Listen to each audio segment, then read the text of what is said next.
کیا اب تصور کر سکتے ہیں ایک ایسی بستی جہاں 950 سال تک حق کی آواز گونجی مگر جواب میں صرف تمسخر ملا؟ ایک ایسا انسان جس نے تنہا اس وقت کی سب سے بڑی طاقتوں اور بت پرستی کا مقابلہ کیا، اور پھر جب آسمان کے دروازے کا ایل گئے اور زمین نے اپنا سینہ چاک کر دیا تو پیچھے کیا بچا؟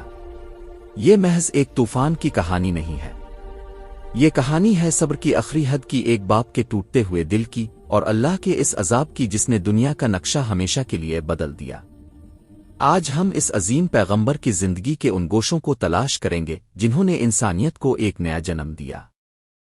آخر انسانی میں حضرت نوح علیہ السلام کا مقام انتہائی بلند ہے۔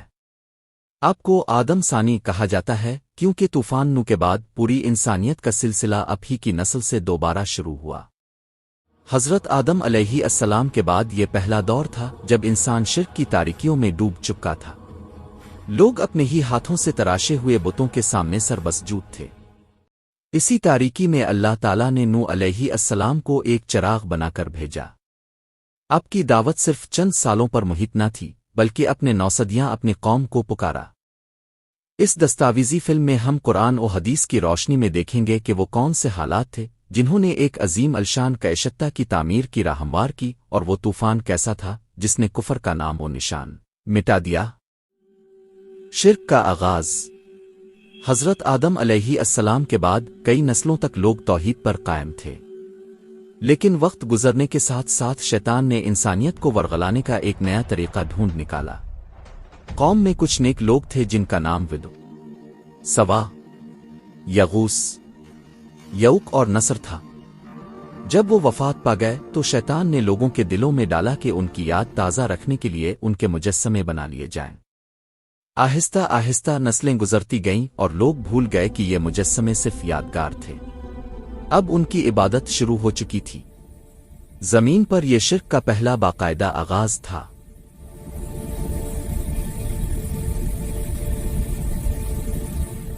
تب اللہ نے نوح علیہ السلام کو مبعوث کیا۔ اپنی قوم کے سرداروں کے سامنے کھڑے ہو کر بلند آواز میں کہا، اے میری قوم، اللہ کی عبادت کرو، اس کے سوا تمہارا کوئی معبود نہیں۔ لیکن جواب میں کیا ملا؟ تکبر اور غرور۔ قوم کے مالدار لوگوں نے کہا، نوح، تم تو ہمارے جیسے ایک عام انسان ہو، اور تمہارے پیروکار تو وہ لوگ ہیں جو معاشرے میں کمزور اور غریب ہیں۔ دن گزرتے گئے، سال بیت گئے اور صدیاں بیت گئیں۔ حضرت نوح علیہ السلام نے ہمت نہ ہاری۔ اب کبھی دن کو دعوت دیتے، کبھی رات کی خاموشی میں انہیں سمجھاتے، انہیں کائنات کی نشانیاں دکھائیں، انہیں اللہ کی رحمتوں کا واسطہ دیا، مگر ان کے دل پتھر ہو چکے تھے۔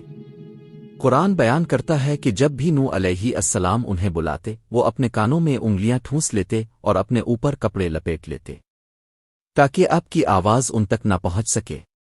وہ آپ کا مذاق اڑاتے، آپ کو اذیت دیتے، لیکن آپ کا عزم متزلزل نہ ہوا۔ 950 سال، یہ کوئی معمولی عرصہ نہیں ہے۔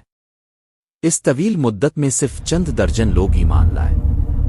جب ظلم اور کفر اپنی انتہا کو پہنچ گیا اور اللہ کی طرف سے وحی آئی کہ اب ان میں سے کوئی اور ایمان نہیں لائے گا، تب نوح علیہ السلام نے وہ تاریخی دعا کی جس نے عرش کو ہلا دیا، اے میرے رب، زمین پر کسی کافر کو بستا ہوا نہ چھوڑ۔ یہ بد دعا نہیں تھی، یہ ایک نبی کا اس وقت کا فیصلہ تھا جب ہدایت کے تمام دروازے بند ہو چکے تھے۔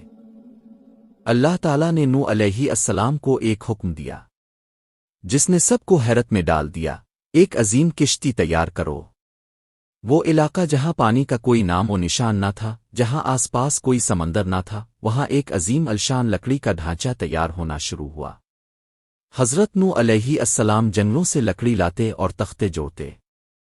جب بھی قوم کے سردار وہاں سے گزرتے وہ قہقہا لگا کر کہتے، اے نوح، اب تم پیغمبری چھوڑ کر بڑئی بن گئے ہو، یہ کشتی اس خشک ریت پر کیسے چلے گی؟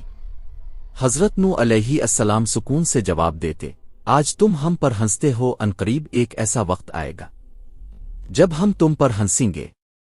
یہ کشتی اللہ کی نگرانی میں تیار ہو رہی تھی۔ اس کی لمبائی، چوڑائی اور تہیں سب اللہ کے حکم کے مطابق تھیں۔ یہ صرف ایک کشتی نہیں تھی، یہ ایمان والوں کے لیے جائے پناہ اور کفر کے لیے موت کا پیغام تھی۔ روایات میں آتا ہے کہ جب حضرت نوح علیہ السلام طوفان کی خبر دے رہے تھے اور کشتی تیار کر رہے تھے تو ایک غریب اور نیک دل بوڑھی عورت اب کے پاس آئی۔ اس نے عرض کی، اے اللہ کے نبی، جب عذاب کا وقت آئے اور اب کشتی میں سوار ہونے لگیں تو مجھے بھی ساتھ لے لیجئے گا، میں اللہ پر ایمان رکھتی ہوں۔ حضرت نوح علیہ السلام نے اس سے وعدہ فرما لیا کہ جب طوفان آئے گا تو وہ اسے مطلع کر دیں گے اور اپنے ساتھ کشتی میں سوار کر لیں گے۔ بالآخر وہ وقت آ پہنچا جس کا وعدہ کیا گیا تھا۔ اللہ کی نشانی ظاہر ہوئی، تنور سے پانی ابلنا شروع ہو گیا۔ یہ اس بات کا اشارہ تھا کہ اب عذاب کی گھڑی ٹل نہیں سکتی۔ اللہ نے حکم دیا، ہر جاندار کا ایک ایک جوڑا، نر اور مادہ، کشتی میں سوار کر لو اور اپنے گھر والوں اور ایمان لانے والوں کو بھی لے لو۔ تصور کیجئے اس منظر کا، پرندے فضاؤں سے اتر رہے ہیں، درندے اور چرندے ایک ہی صف میں خاموشی سے کشتی کی طرف بڑھ رہے ہیں۔ کائنات کا ہر جاندار اللہ کے حکم کے سامنے سرنگوں تھا۔ حضرت نوح علیہ السلام نے مومنین کو کشتی میں سوار کیا، لیکن ایک المیہ ابھی باقی تھا۔ آسمان نے اپنی بساط الٹ دی، موسلا دھار بارش جو پہلے کبھی نہ دیکھی گئی تھی۔ زمین کے ہر سوراخ سے پانی کے چشمے پھوٹ پڑے، دیکھتے ہی دیکھتے پانی کی سطح بلند ہونے لگی۔ حضرت نوح علیہ السلام نے دیکھا کہ ان کا بیٹا کنعان لہروں سے بچنے کی کوشش کر رہا ہے۔ ایک باپ کا دل تڑپ اٹھا، اپنے پکارا، اے میرے بیٹے، ہمارے ساتھ سوار ہو جا، کافروں کے ساتھ نہ رہ۔ بیٹے نے تکبر سے جواب دیا، میں کسی پہاڑ کی چوٹی پر چڑھ جاؤں گا جو مجھے پانی سے بچا لے گا۔ نوح علیہ السلام نے پکار کر کہا، آج اللہ کے عذاب سے کوئی بچانے والا نہیں سوائے اس کے جس پر وہ رحم کرے۔ ابھی یہ گفتگو جاری ہی تھی کہ ایک دیو قامت لہر آئی اور بیٹے کو باپ کی نظروں کے سامنے ہمیشہ کے لیے بہا لے گئی۔ نوح علیہ السلام نے اللہ کو پکارا، اے میرے رب، میرا بیٹا تو میرے گھر والوں میں سے تھا۔ اللہ تعالیٰ نے فرمایا، اے نوح، وہ تمہارے گھر والوں میں سے نہیں تھا، اس کے عمل نیک نہیں تھے۔ یہ ایک بہت بڑا سبق تھا کہ اللہ کے ہاں رشتہ داری نہیں ایمان کام آتا ہے۔ پانی بلند ہوتا گیا، یہاں تک کہ دنیا کے اونچے ترین پہاڑ بھی غرق ہو گئے۔ کشتی لہروں کے درمیان ایک چھوٹے سے تنکے کی طرح بہہ رہی تھی، مگر وہ محفوظ تھی کیونکہ اس کا محافظ اللہ تھا۔ بالآخر جب کفر کی ناپاکی زمین سے دھل گئی تو حکم ہوا، اے زمین، اپنا پانی نگل لے، اور اے آسمان، تھم جا۔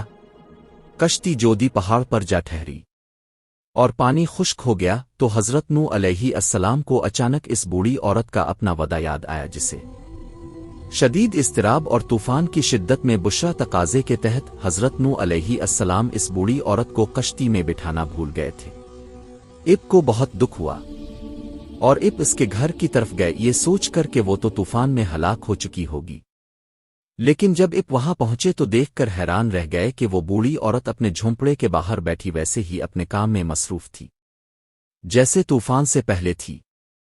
اس کا گھر اور آس پاس کا علاقہ بالکل محفوظ تھا۔ جب اس نے حضرت نوح علیہ السلام کو دیکھا تو بڑی سادگی سے پوچھا، اے نوح، کیا وہ طوفان آ گیا جس کا آپ نے وعدہ کیا تھا؟ حضرت نوح علیہ السلام حیرت زدہ رہ گئے اور پوچھا، اے مائی، کیا تمہیں نہیں معلوم کہ کیا ہوا؟ اتنے مہینوں سے جو بارش اور سیلاب تھا، کیا تمہیں اس کی خبر نہیں ہوئی؟ اس عورت نے جواب دیا، بس ایک دن تھوڑی سی بوندا باندی ہوئی تھی، میں نے سوچا شاید وہی طوفان ہے، لیکن پھر سب ٹھیک ہو گیا۔ واقعہ اللہ تعالیٰ کی حفاظت کی عظیم مثال ہے۔ علماء بیان کرتے ہیں کہ چونکہ وہ عورت سچے دل سے ایمان لائی تھی اور اللہ کے نبی نے اس سے وعدہ کیا تھا، اس لیے اللہ تعالیٰ نے اس کی بستی اور اس کے گھر پر ایسی حفاظت کی چادر تان دی کہ اسے پتہ ہی نہ چلا کہ باہر کتنا بڑا طوفان گزر گیا۔ اللہ نے اسے اس کی معصومیت اور ایمان کی بدولت طوفان کی ہولناکی سے بچا لیا۔ یہ واقعہ اسرائیلیت تاریخی روایات آثار میں ملتا ہے، اسے قرآن صحیح حدیث کی طرح قطعی تو نہیں کہا جا سکتا، مگر صوفیہ اور مفسرین اسے اللہ کی رحمت کے طور پر بیان کرتے ہیں۔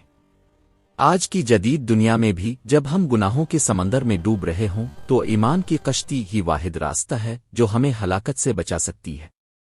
حضرت نوح علیہ السلام کا قصہ ہمیں یاد دلاتا ہے کہ اللہ کی رسی کو مضبوطی سے تھامے رکھیں، اس سے پہلے کہ توبہ کا وقت نکل جائے۔